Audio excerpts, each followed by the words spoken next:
जय हिंद साथियों, स्वागत है आप सबों का एक बार फिर से हगल केमिस्ट्री के इस YouTube प्लेटफॉर्म पे, जहां हमने आप सबों को कहा था जो लेके आ रहे हैं हम अभी जो अपना दिवाली और छठ का जो सीज़न चल रहा है पटाखे का, तो उसी पे एक वीडियो लेके आ रहे हैं। हमने आपसे कमिटमेंट की थी जो एक इंटरेस्टिंग वीडियो जो है सो हम इस पर लेकर के आएंगे, जिसमें हम आपको बताया जाएगा जो किस तरीके से फायरवर्क काम करता है, किस तरीके से फायरवर्क का जो है जो फंक्शन ऑफ, अगर हम बात करें तो फंक्शन ऑफ फायरवर्क, किस तरह से फायरवर्क काम करता है। देखिए, हालांकि इसके पीछे जो है तो फिजिक्स का भी काम होता है, इसके पीछे फिजिक्स भी वर्क करती है, लेकिन जो इनफैक्ट इसके अंदर जो सॉल्ट भरे होते हैं, ठीक है, जिसको हम गन पाउडर या फिर बारूद बोलते हैं या फिर ब्लैक पाउडर बोलते हैं, वो किसका मिक्सचर होता है, ठीक है।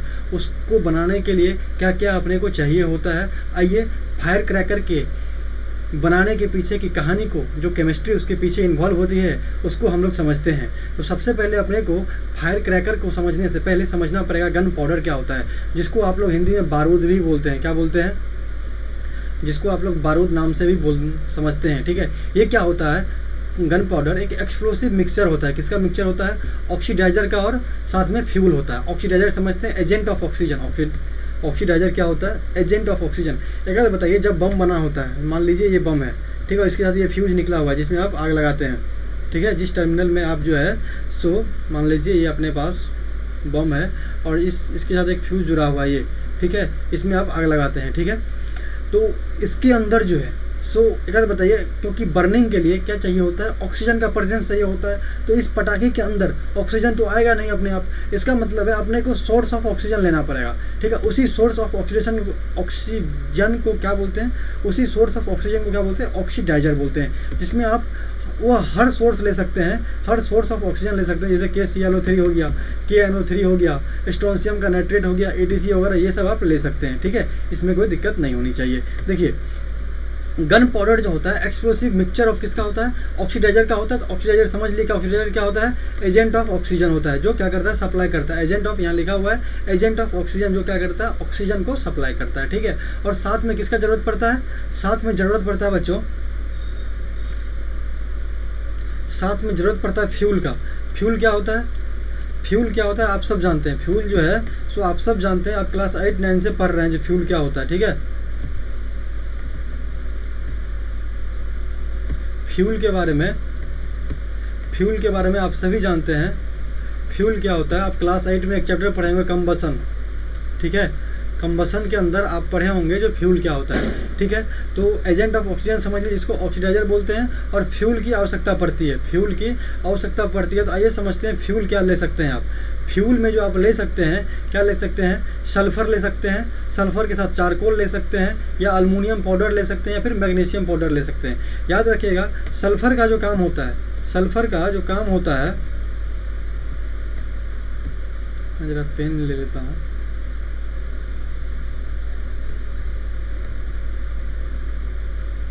अरे भाई आ जाओ। हाँ, देखिए, याद रखिएगा, सल्फर का जो काम होता है, function of sulphur, function of sulphur, sulphur का काम क्या होता है? टू मिनिमाइज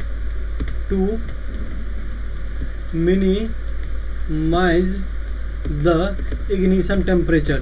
क्या? Ignition temperature. इग्निशन टेम्परेचर भी आप पढ़े होंगे क्लास 8 में। इग्निशन टेम्परेचर क्या होता है? वह मिनिमम टेम्परेचर जिस पे क्या होता है? Substance start to burn. वह मिनिमम टेम्परेचर जिस पे क्या होता है? सब्सटेंस बर्निंग स्टार्ट कर देता है। तो सल्फर क्या करता है? ये इग्निशन टेम्परेचर को कम करता है, ठीक है। इग्निशन टेम्परेचर को कम करता है, ठीक है। सल्फर का काम ये होता है। चारकोल लेते हैं फ्यूल के अंदर, या तो अल्मुनियम पाउडर ले सकते हैं या फिर मैग्नीशियम पाउडर ले सकते हैं। मान लीजिए एक जनरल रिएक्शन है अपने पास एक जनरल रिएक्शन है, ठीक है। देखिए, अपने पास एक जनरल रिएक्शन है। मान लीजिए हम सोर्स ऑफ ऑक्सीजन जो है, एजेंट ऑफ ऑक्सीजन ले लेते हैं, पोटासियम का नाइट्रेट ले लेते हैं। क्या ले लेते हैं? पोटासियम का नाइट्रेट ले लेते हैं। साथ में कार्बन ले लेते हैं फ्यूल के अंदर, और सल्फर ले लेते हैं, जो कि इग्निशन टेम्परेचर को कम करेगा, ठीक है। तो साथ में देखिए क्या रिएक्शन बनेगा। रिएक्शन जब ये तीनों को मिला देंगे और तीनों को पैक करके बनाएंगे तो रिएक्शन जो होगा उसके साथ K2CO3 बनेगा, K2SO4 बनेगा, CO2 और N2 गैस रिलीज होगा।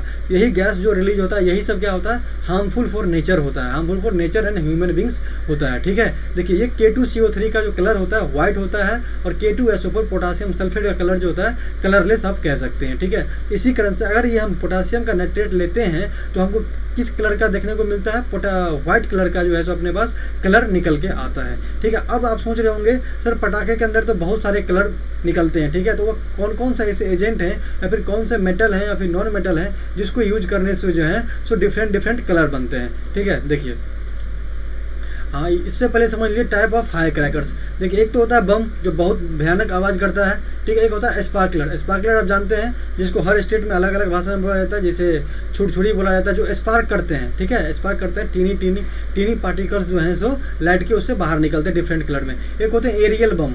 एरियल मतलब जो आकाश में जाके फूटे। ठीक है, जो जमीन से आप जैसे देखे होंगे रॉकेट होता है। रॉकेट क्या होता है, उसके पीछे फिजिक्स लगी होती है जो जिसके अंदर क्या होता है, अपथ्रस्ट लगता है, अपथ्रस्ट फोर्स लगता है जिसके कारण वह ऊपर की तरफ भागता है। ठीक है, तो उसको हम बोलते हैं एरियल टाइप। तो टाइप्स ऑफ फायर क्रैकर कितने टाइप का हो गया, एक बम हो गया, एक स्पार्कलर हो गया, एक क्या हो गया, एरियल हो गया। ठीक है, ये 3 टाइप के जनरली बम होते हैं या फिर फायर क्रैकर होते हैं। ठीक है, देखिए अगर आपको रेड कलर चाहिए, अगर आपको रेड कलर चाहिए तो आप जो सोर्स ऑफ ऑक्सीजन था, ऑक्सीडाइजर था, उसमें क्या यूज कर सकते हैं, उसमें आप इसमें ज़रा इसको बड़ा कर देता हूँ। देखिए अगर आपको रेड कलर चाहिए तो क्या यूज करोगे, स्ट्रोंशियम का सॉल्ट यूज करोगे। स्ट्रोंशियम का सॉल्ट में आप क्या यूज कर सकते हैं, स्ट्रोंशियम का नाइट्रेट यूज कर सकते हैं, स्ट्रोंशियम का कार्बोनेट यूज कर सकते हैं या फिर स्ट्रोंशियम का सल्फेट यूज कर सकते हैं। अगर आपको ऑरेंज कलर चाहिए, अगर आपको ऑरेंज कलर चाहिए, चाहे स्पार्कलिंग में चाहिए या फिर बम में चाहिए या फिर एरियल बम में चाहिए, फिर रॉकेट में चाहिए। ठीक है, उसके लिए आप क्या यूज कर सकते हैं, कैल्शियम का सॉल्ट यूज कर सकते हैं। सॉल्ट के अंदर क्या ले सकते हैं, कैल्शियम सॉल्ट के अंदर या तो कैल्शियम का कार्बोनेट ले सकते हैं, कैल्शियम का क्लोराइड ले सकते हैं या फिर कैल्शियम का सल्फेट ले सकते हैं। अगर आपको येलो कलर चाहिए तो सोडियम का सॉल्ट ले सकते हैं। सोडियम के सॉल्ट में कौन सा ले सकते हैं, सोडियम के सॉल्ट में आप ले सकते हैं नाइट्रेट ले सकते हैं, सोडियम का ऑक्जिलेट ले सकते हैं या फिर क्रायोलाइट ले सकते हैं। ठीक है, क्रायोलाइट का फॉर्मूला क्या होता है, Na3AlF6। ठीक है, ये आपको मेटलर्जी में पढ़ाया जाएगा। अगर आपको ग्रीन कलर चाहिए तो बेरियम का सॉल्ट यूज करते हैं। ठीक है, ग्रीन कलर अगर आपको चाहिए तो हम बेरियम का सॉल्ट यूज करते हैं, जिसमें बेरियम का सॉल्ट में क्या यूज कर सकते हैं, बेरियम का हम नाइट्रेट यूज कर सकते हैं, कार्बोनेट यूज कर सकते हैं, क्लोराइड यूज कर सकते हैं या फिर क्लोरेट यूज कर सकते हैं। ठीक है, अगर आपको ब्लू कलर चाहिए तो हम कॉपर का सॉल्ट यूज करेंगे। ठीक है, देखना जो ऑक्सीडाइजर होते हैं, जो एजेंट ऑफ ऑक्सीडाइजर होते हैं, एजेंट ऑफ ऑक्सीजन जो होते हैं, तो वो इन्हीं सबसे बने होते हैं। जिस भी कलर के आपको चाहिए, जो कलर आपको लेना हो, मतलब जो कलर के आपको पटाखे बनाना हो, तो इसी सब में से किन्हीं एक सॉल्ट का यूज किया जाता है। रेड के लिए स्ट्रोंशियम सॉल्ट, ऑरेंज के लिए कैल्शियम का सॉल्ट, येलो के लिए सोडियम का सॉल्ट, ग्रीन के लिए बेरियम का सॉल्ट, ब्लू के लिए अगर ब्लू कलर चाहिए आपके स्पार्कलिंग में, चाहे बॉम्ब में या फिर रॉकेट में, तो कॉपर का सॉल्ट यूज करते हैं। कॉपर का सॉल्ट में आप क्लोराइड ले सकते हैं, कार्बोनेट ले सकते हैं या फिर कॉपर का ऑक्साइड ले सकते हैं। पर्पल कलर चाहिए तो आप कॉपर और स्ट्रोंशियम का कंपाउंड ले सकते हैं, मतलब सॉल्ट कॉम्बिनेशन किसका ले सकते हैं, कॉपर और साथ में क्या होना चाहिए, स्ट्रोंशियम का कॉम्बिनेशन होना चाहिए। अगर सिल्वरी व्हाइट सिल्वर चाहिए, अगर व्हाइट सिल्वर चाहिए तो आप मैग्नीशियम और एल्यूमिनियम का सॉल्ट ले सकते हैं। अगर white burning metal, white type का कलर चाहिए, आप मैग्नीशियम, एल्यूमिनियम या फिर टाइटेनियम का सॉल्ट लेकर के आप पटाखे बना सकते हैं। इस तरह से आपको डिफरेंट कलर के पटाखे आप बना सकते हैं। ठीक है, देखिए कलर के बारे में तो आप समझ गए, तो पटाखे डिफरेंट कलर कैसे जो है सो वह इमिट करते हैं। इसी को दूसरे भाषा में समझाया जाता है, मैं बस थोड़ा सा हिंट दे देता हूँ। जब आप ग्रेजुएशन में जाएंगे तब आपको पढ़ाया जाएगा जो इलेक्ट्रॉन ट्रांजिशन, इलेक्ट्रॉनिक का ट्रांजिशन, मतलब जैसे मेटल है। ठीक है, जैसे देखिए मैं आपको समझाता हूँ थोड़ा। जैसे मान लीजिए कोई मेटल है अपने पास, जैसे मान लीजिए कोई अपने पास मेटल है, वो ग्राउंड स्टेट में है। ठीक है, मान लीजिए हम सोडियम का सॉल्ट लिए हैं, यहाँ इसका मेटल है तो इसका इलेक्ट्रॉन यहाँ पे होगा। ठीक है, ठीक है, अब मान लीजिए ये इलेक्ट्रॉन जो है सो एक्साइट किया, ये इलेक्ट्रॉन जो है सो एक्साइट किया, एक्साइट करे अपना ग्राउंड स्टेट से, ये जो है इसका ग्राउंड स्टेट है। ठीक है, और ये एक्साइट करके, ये इलेक्ट्रॉन एक्साइट करके जो एक्साइटेड स्टेट में गया, ये फर्स्ट एक्साइटेड स्टेट, इसको क्या बोलेंगे, फर्स्ट एक्साइटेड स्टेट, मान लीजिए इसके ऊपर भी गया, यहाँ चले गया, इसको क्या बोलेंगे सेकेंड एक्साइटेड स्टेट। ठीक है, आप सबको पता है ग्राउंड स्टेट छोड़ करके अगर कोई भी इलेक्ट्रॉन अपने एक्साइटेड स्टेट में जाता है तो वो अनस्टेबल हो जाता है, इसलिए वो क्या करता है वापस लौटता है। जैसे यहाँ से वापस लौटेगा तो कलर इमिट करेगा, जैसे यहाँ से वापस लौटेगा तो क्या करेगा डिफरेंट कलर इमिट करेगा। तो सोडियम का जो कलर है अभी जो हमने पढ़ा था, सोडियम का जो कलर है कौन सा कलर है, देखिए अगर हम सोडियम का सॉल्ट यूज करते हैं तो येलो कलर है। इस तरह से भी बहुत लोग इन्हें समझाते हैं। अगर इलेक्ट्रॉन जो है अपने एक्साइटेड स्टेट से अगर ग्राउंड स्टेट की तरफ आते हैं तो वह कलर इमिट करते हैं। ठीक है, तो इस तरह से भी आप कलर को समझ सकते हैं। ठीक है, बढ़ते हैं आगे। देखिए फायरवर्क्स बैंक्स जो एकदम भयानक साउंड होते हैं, क्रैकल्स और व्हिसल, जो ऐसा पटाखे जो व्हिसलिंग करते हैं। ठीक है, उसके अंदर क्या यूज होता है, गैलिक एसिड यूज होता है। कौन सा एसिड यूज होता है, गैलिक एसिड यूज होता है। सोडियम का सेलिसाइक्लेट यूज होता है। ठीक है, जैसे अपने पास सेलिसाइक्लिक एसिड क्या होता है, देखना सेलिसाइक्लिक एसिड तो यही होता है अपने पास। सेलिसाइक्लिक एसिड हम सब पढ़ते हैं, जानते हैं सेलिसाइक्लिक एसिड क्या होता है।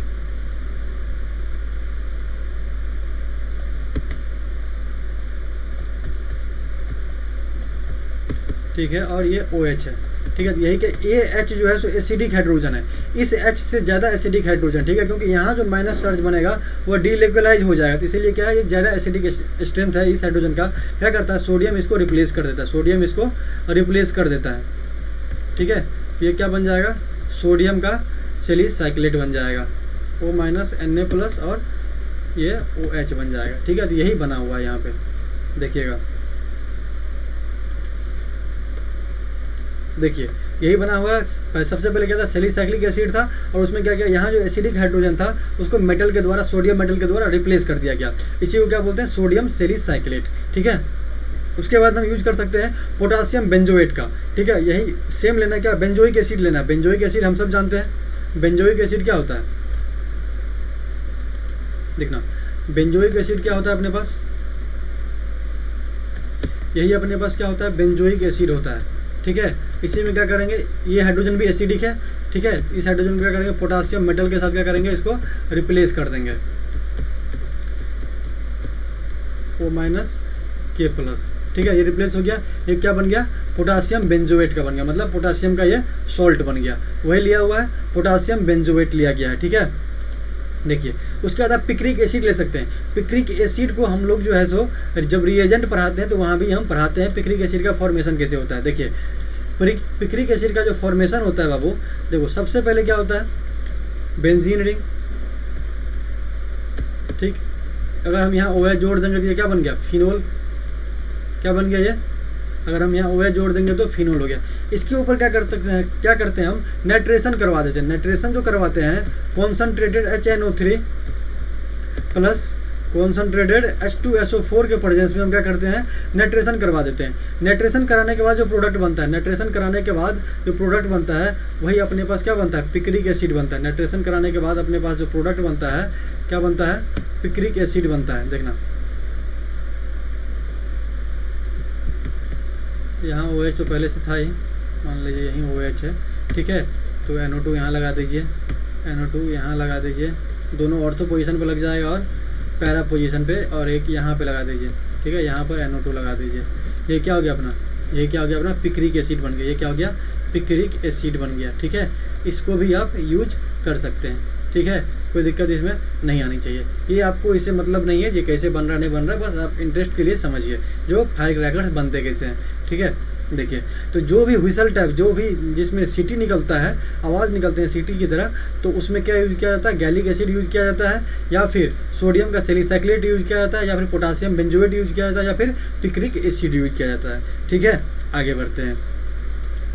देखिए हाँ, ये जो है तो टाइम्स ऑफ इंडिया में आया हुआ था, बॉम्ब स्पार्कलर्स ये सब के बारे में लिखा हुआ है, ये आप पढ़ लेंगे इसको। ठीक है, जैसे देखिए बॉम्ब के बारे में लिखा हुआ है, केमिकल्स ब्लैक पाउडर होते हैं। ठीक है, मेटल कौन सा यूज होता है, aluminium instead in addition to charcoal वगैरह वगैरह, जो भी है जो बॉम्ब कैसे बनते हैं उसके बारे में बताया गया है। फिर स्पार्कलर जो छुरछुरी होता है उसके बारे में बताया गया है। फिर एरियल फायरवर्क्स होता है उसके बारे में बताया गया है, और कौन से मेटल यूज करते हैं, शरीर के लिए हानिकारक कैसे है, कौन कौन से गैस रिलीज करते हैं, क्या इफेक्ट करते हैं। ठीक है, बेरियम का सॉल्ट जो होता है वो क्या इफेक्ट करता है, पोटासियम का नाइट्रेट है वो क्या कहते हैं उसको इफेक्ट करता है, पोटासियम नाइट्रेट रेस्पिरेटरी क्या इफेक्ट करता है, it can irritate respiratory tract, ठीक है। तो इस सब के बारे में आपको जान लेना है, ठीक है। देखिए हाँ, अब जो है सो पटाखे जो आवाज़ करते हैं तो वो कितने हमारे सुनने के लिए जो हियरिंग कैपेसिटी है अपने पास, हियरिंग कैपेसिटी तो बहुत है, 20 हॉर्ट्ज से 20,000 हॉर्ट्ज तक, ठीक है। हॉर्ट्ज मतलब हर्ट्ज कहते हैं उसको, मिस्टेक हो गया, हर्ट्ज बोल दिया हम, हर्ट्ज बोलते हैं। जो फ्रीक्वेंसी का यूनिट क्या होता है, हर्ट्ज होता है फ्रीक्वेंसी का यूनिट, एच जो यहाँ लिखा हुआ है HZ होता है, फ्रीक्वेंसी का यूनिट क्या होता है, HZ होता है, हर्ट्ज होता है, ठीक है। देखिए तो शरीर के लिए अपने लिए जनरली 60 डेसीबल टू 70 डेसीबल जो साउंड का रेंज होता है उस रेंज तक हम अच्छे से मतलब सुन सकते हैं, मतलब हेल्थ के लिए सही है, ठीक है। 1 डेसीबल इक्वल टू होता है 1000 हर्ट्ज होता है, 1 डेसीबल इक्वल टू कितना होता है, 1000 हर्ट्ज होते हैं। लेकिन देखिए यहाँ पे जो कार और ट्रैफिक जो होते हैं वहाँ कम से कम अप्रॉक्सीमेटली 70 डेसीबल के आसपास साउंड क्रिएट होते हैं। जो हम सांस लेते हैं, ब्रीथिंग लेते हैं, ब्रीथिंग जो करते हैं उसमें 0 डेसीबल से लेकर 10 डेसीबल तक साउंड क्रिएट होते हैं, ठीक है। विस्पर में 20 डेसीबल से 30 डेसीबल तक साउंड प्रोड्यूस होते हैं। रेनफॉल का जो होता है, रेन जो फॉल करते हैं उसमें 40 डेसीबल से 50 डेसीबल तक।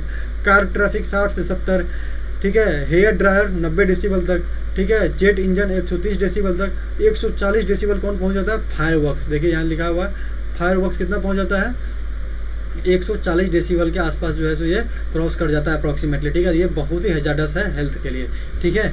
देखिए आगे देखिए, हाँ अब देखिए कौन से साउंड पटाखे जो हैं सो कितने डेसीबल के साउंड को जो है सो प्रोड्यूस कर सकते हैं।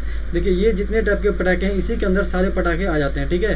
तो देखिए सबसे पहले जो सीरीज टाइप में आते हैं जो लगातार एक दूसरे के बाद जो है सो आवाज़ करते हैं वो अप्रॉक्सीमेटली जो मैक्सिमम 123 या 125 डेसीबल के आसपास ये साउंड प्रोड्यूस करते हैं। ग्रैंड ट्रैकर जो है सो 108 डेसीबल के आसपास साउंड प्रोड्यूस करते हैं। जेन शॉट 100 डेसीबल के आसपास। 25 शॉट 103 डेसीबल के आसपास साउंड प्रोड्यूस करते हैं। 25 शॉट जो अनिल नाम का आता है उसको 109 डेसीबल के आसपास साउंड प्रोड्यूस करता है। सुतली बम जो बहुत ही फेमस है अपने आप में, बहुत ही फेमस है सुतली बम जो 106 डेसीबल तक मैक्सिमम साउंड प्रोड्यूस करता है। डबल बार 101 डेसीबल तक प्रोड्यूस करता है। और अनिल रेनबो जो भी रॉकेट टाइप होते हैं वह 96 डेसीबल तक साउंड प्रोड्यूस करता है, ठीक है। देखिए ये समझ गए जो कौन से टाइप के पटाखे जो है कितने साउंड मतलब कितने डेसीबल तक साउंड प्रोड्यूस कर सकते हैं। अब देखिए एक होते हैं TNT, ट्राई नाइट्रोटोलिन, ठीक है। ट्राई नाइट्रोटोलिन क्या होता है मैं आपको बताता हूँ। हम सब जो है टोल्यून के बारे में जानते होंगे। टोल्यून क्या होता है, बेंजीन के ऊपर जो है सो CH3 लगा होता है, बेंजीन के ऊपर CH3 लगा होता है, ठीक है। सेम उसी तरह जैसे हम फिनोल का नाइट्रेशन कराए थे यहाँ भी क्या करेंगे, नाइट्रेशन करा देंगे। कॉन्क HNO3 और साथ में क्या ले लेंगे, कॉन्क H2SO4, ठीक है। इनके प्रेजेंस में अगर हम रिएक्शन कराते हैं तो अपने पास ट्राई नाइट्रोटोलिन बन जाता है। क्या बन जाता है, ट्राई नाइट्रोटोलिन बन जाता है। ये CH3 यहाँ NO2 लग जाएगा। ऑर्थो क्योंकि ये ऑर्थो डायरेक्टिव होता है, ऑर्थो एंड पैरा डायरेक्टिव होता है, इसलिए सिर्फ और सिर्फ ऑर्थो एंड पैरा पोजीशन पे नाइट्रो ग्रुप आकर के जुड़ता है। यहाँ भी NO2 लग जाएगा, ठीक है। ये क्या होता है, इसी को बोलते हैं हम TNT, ट्राई नाइट्रोटोलिन। ये भी अपने आप में जो है सो विस्फोटक पदार्थ होते हैं, ठीक है। देखिए बढ़ते हैं आगे। हाँ अब देखिए जो मैं थोड़ा जूम कर देता हूँ उसको। हाँ देखिए सोडियम जो है, सोडियम को अगर आप नेक्ड आई से देखते हैं तो येलो कलर दिखेगा। हमने पीछे भी देखा था। अगर आपको येलो कलर चाहिए तो सोडियम का सॉल्ट यूज करते हैं, सोडियम को एज और साथ में ऑक्सीजन का कोई ऑक्सीडाइजर यूज करते हैं, ठीक है। अगर आप ब्लू ग्लास से देखते हैं, एक लेंस टाइप का ही होता है। जब आप लैब में ग्रेजुएशन करेंगे तो लैब में आपको ब्लू ग्लास दिया जाता है जिसके साथ अगर आप देखते हैं तो नथिंग एक्सेप्ट ग्लोइंग वायर, मतलब जलते हुए वायर की तरह आपको दिखेगा। पोटासियम जो है सो अगर नेक्ड ऐसे देखेंगे तो वायलेट दिखेगा और ब्लू ग्लास से देखेंगे तो रेड दिखेगा। स्ट्रोंशियम रोजी रेड ब्लू ग्लास से और क्रिम्सन नेक्ड ऐसे। कैल्शियम का लाइट ग्रीन या फिर ब्रिक रेड। बेरियम का ब्लू ग्रीन हमने देखा था। बेरियम का अगर सॉल्ट यूज करते हैं पटाखे बनाने में तो ब्लू ग्रीन या फिर येलोइश ग्रीन कलर जो है जो प्रोड्यूस होता है। अगर आप लीड ले लेते हैं, टाइटेनियम ले लेते हैं, Sb ले लेते हैं और कैडमियम ले लेते हैं, ठीक है। आर्जेनस ले लेते हैं या फिर आर्जेनिक ले लेते हैं, आर्जेनिक बोलते हैं इसको, ठीक है। तो पेल ब्लू नेक्ड ऐसे दिखता है और ब्लू ग्लास से कोई कलर नहीं दिखता है। अगर आप बिस्मथ ले लेते हैं, कॉपर ले लेते हैं, जिंक ले लेते हैं तो ब्लू ग्लास से ब्लू ग्रीन दिखता है और नेक्ड आई से ब्राइट ग्रीन दिखता है। तो ये सारे कलर आपको देखने को मिलते हैं अगर आप इनका सॉल्ट यूज करते हैं तब। अगर आप इसके सोडियम का नाइट्रेट यूज कर लीजिए, सोडियम का, ठीक है, पोटासियम का नाइट्रेट यूज कर लीजिए, स्ट्रोंशियम का नाइट्रेट यूज कर लीजिए, तो जैसे हमने प्रीवियस स्लाइड में देखा है। देखिए हमने यहाँ देखा स्ट्रोंशियम का सॉल्ट यूज कर लेंगे, कैल्शियम का, वेल्लो का, ग्रीन का, ग्रीन बेरियम का सॉल्ट ग्रीन प्रोड्यूस करेगा, सिल्वर, पर्पल, ब्लू, ये सब कॉपर सॉल्ट, कॉपर और एस्ट्रोनशियम का पर्पल कलर प्रोड्यूस करेगा। ठीक है, तो इस तरह से जो है सो डिफरेंट डिफरेंट कलर के पटाखे बनाने के लिए इन सारे मेटल्स और नॉन मेटल्स का यूज किया जाता है। ठीक है, तो उम्मीद करते हैं आपको वीडियो पसंद आया होगा और आप कुछ बेसिक तो ज़रूर जाने होंगे जो पटाखे बनते कैसे हैं। ठीक है, अब जो देखिए स्टार्टिंग में जो मैं आपको बताया, हाँ, ये जो बनता है इसको पैक किया जाता है, बहुत टाइटली पैक किया जाता है, बहुत टाइटली जो है सो इसको पैक किया जाता है, जिससे कि इसके अंदर प्रेशर क्रिएट हो। प्रेशर क्रिएट करने के बाद जो ये फटे तो बहुत ही ज़्यादा आवाज़ करे। ठीक है, लाउड साउंड प्रोड्यूस करे। ठीक है, तो इस वीडियो को यहीं पे ख़त्म करते हैं। तो उम्मीद है आप फायर क्रैकर बनते कैसे हैं इसके बारे में आप जानें, और बस इसको बनाना नहीं भैया खुद से। ठीक है ना, ये बहुत ही हैजार्डस होते हैं और बहुत सारे घटना घटने को देखने को मिल सकती है। ठीक है, इसको बनाना नहीं है, बस अगर आप केमिस्ट्री के स्टूडेंट हैं तो किस तरह से हम सॉल्ट का यूज़ कर सकते हैं फायर क्रैकर बनाने में और कौन सा कलर प्रोड्यूस करना है किस मेटल के द्वारा, उसके बारे में हम समझें। ठीक है, मिलते हैं नेक्स्ट वीडियो में, तब तक के लिए धन्यवाद। वीडियो पसंद आई हो तो इसको आगे फॉरवर्ड आपका मन हो तो कर सकते हैं। बहुत बहुत धन्यवाद।